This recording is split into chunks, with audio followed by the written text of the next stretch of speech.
Hello and welcome to another StarCraft 2 unit interactions tutorial. This is part 2 of the tutorial series, and in this part we're going to be focusing on the movement speed of units. Movement speed in StarCraft 2 is a unit attribute that is very important because it allows you to run away from an opponent's army or catch up to an opponent's army and chase them down if you have more movement speed than your opponent. Movement speed can also be used very harmoniously with range that I did focus on in the last episode. By running away from an opponent, shooting at them from a longer distance, and then running away, but you are able to stay away from your opponent because you have the movement speed. If you do not have the extra unit speed, you can try and use your extra range, but it won't last very long because your enemy is simply able to catch up to you and gun you down anyways. Or if they don't have guns, they'll claw you like some Zerglings, or in the case of the Roach here, it's going to be spit acid darts at you. So first, I'm going to show you how 12 roaches, or 13 roaches rather, is going to beat 9 stalkers. Now you're going to see these roaches, they're going to beat the stalkers pretty hard. It's not really going to be that close. I mean, you might think it's a bit close, but really, it isn't. It isn't very close at all. Look how many roaches are left over. Look how many stalkers died. All of the stalkers died, and there's still 6 roaches left over. That's almost half the roaches. Well, that's pretty much half the roaches. So, if I reset that fight, and I utilize the extra movement speed of a stalker that a stalker has compared to the roach, then you should be able to see, I am the voice of the eclipse. Again, like in the last video, how movement speed can be utilized, as well as the extra range that a stalker has. Stalker has 1 more range than roaches. We move on. Cold is the void. Intriguing. I am the heart of darkness. We are one with the shadows. Very wise. I am the voice of the eclipse. I serve. I'm going to try and win this fight, even though the roaches do beat my stalkers in a head-up engagement. There's one roach over here, Durko. So I'm going to tell them to come into the fight. We are one with the shadows. It shall be as you say. For the reckoning. Veraku. I am the heart of darkness. For the reckoning. See, I can shoot this unit from a distance. And don't worry about it hitting me. Because I have more movement speed, so I can run away from the unit. And I also have longer range. Now, movement speed, the Zerg doesn't like that very much. So the Zerg is going to use an upgrade. I'll talk about these in a later video to give them more movement speed. The Roaches now have just barely more movement speed than the Stalkers, but only 0.07. You can find a unit's movement speed by hovering over its armor after clicking on the unit, and it will tell you its armor and its movement speed. Protoss Stalkers have a movement speed of 4.13, and the Roaches now have a movement speed of 4.2. Earlier, they had a movement speed of 3.15. So I'm going to try this fight again, and I'm still going to do better than if I didn't do this, because all of my stalkers are attacking at once, and his roaches are not attacking all at the same time, but they're able to catch up to my stalkers, which is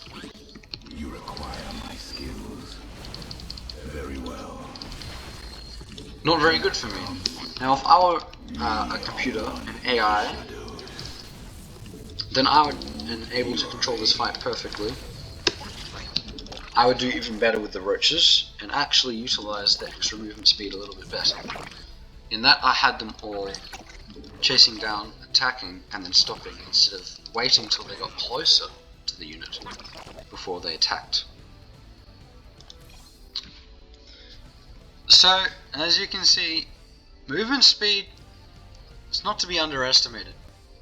These roaches just beat all these stalkers, and they had, I think it was 6 or 5 roaches left after that fight. Just like the first fight, in which they both attacked. This didn't increase their damage at all, or their health, or anything, just the movement speed. I'm going to disable that, and then I'm going to show some other ways. Now Zerglings, they are melee units. They don't shoot. I'm going to give the Zerg a lot of Zerglings. These are very, very, very small, light units with low amounts of HP that are mostly used for swarming in opponents' units. Now I'm going to try and get a unit with a higher movement speed.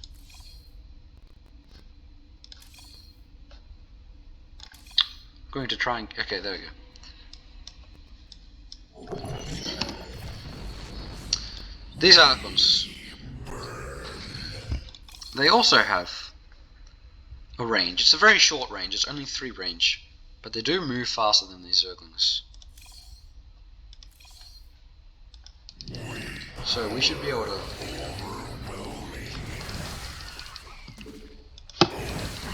stay away from these Zerglings, in theory.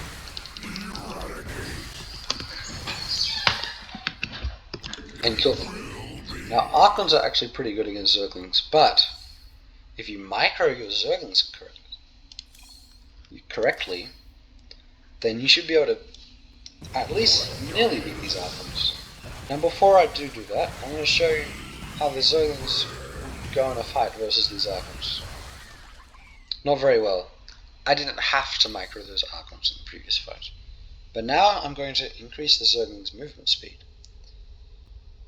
If I can find the upgrade for it. There we go. So now I'm going to try and utilize the movement speed of the Zerglings to wrap around these Archons straight away, so then I can start attacking from all angles a lot quicker. I got a lot closer to killing this Archon right here than I did in the previous fight. If I had more Zerglings, or if they had less Archons, then I'd be able to kill them. To kill this Archon, and perhaps the other Archons as well. Now, there's not too much else that you can do with movement speed, because it's movement speed. But I might show you what can be done with it in an actual game of StarCraft. I'm going to make a base here for the Protoss, and a base here for the Zerg.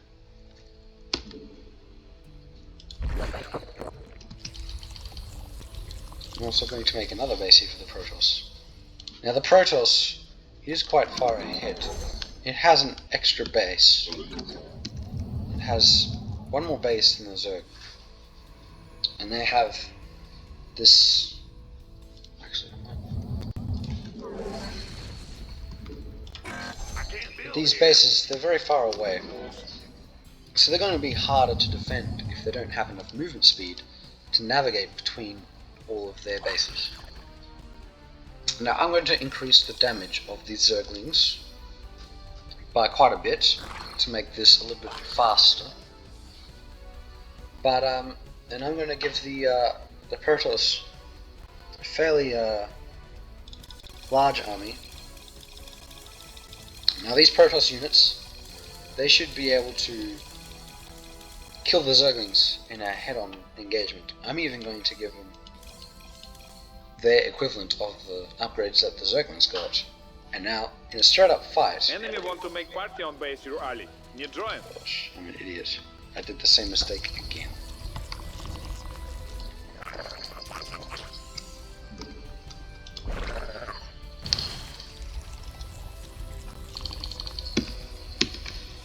Now I'm going to show you what I mean by these Zealots are going to beat these Zerglings.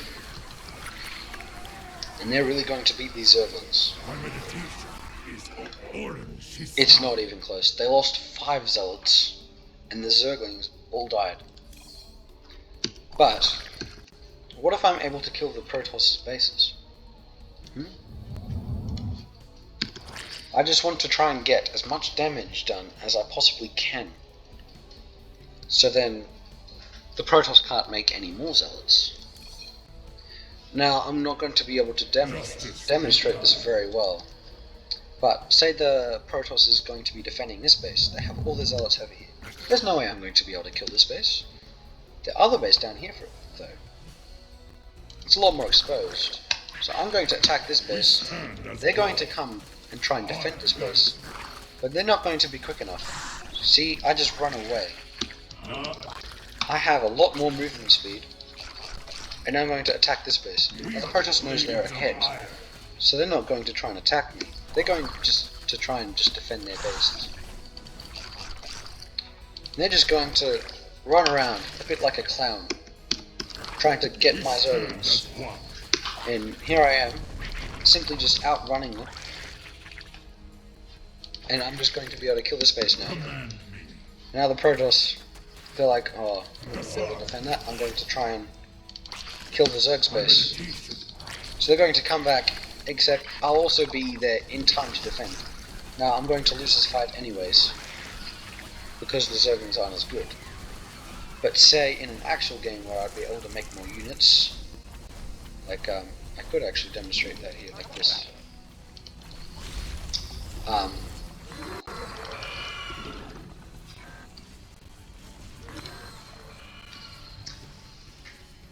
You can make more units while you're killing your opponent's bases, using that movement speed advantage that you have to outmaneuver your opponent's army, kill bases, run away, distract them, make a better, bigger army at home during all of that,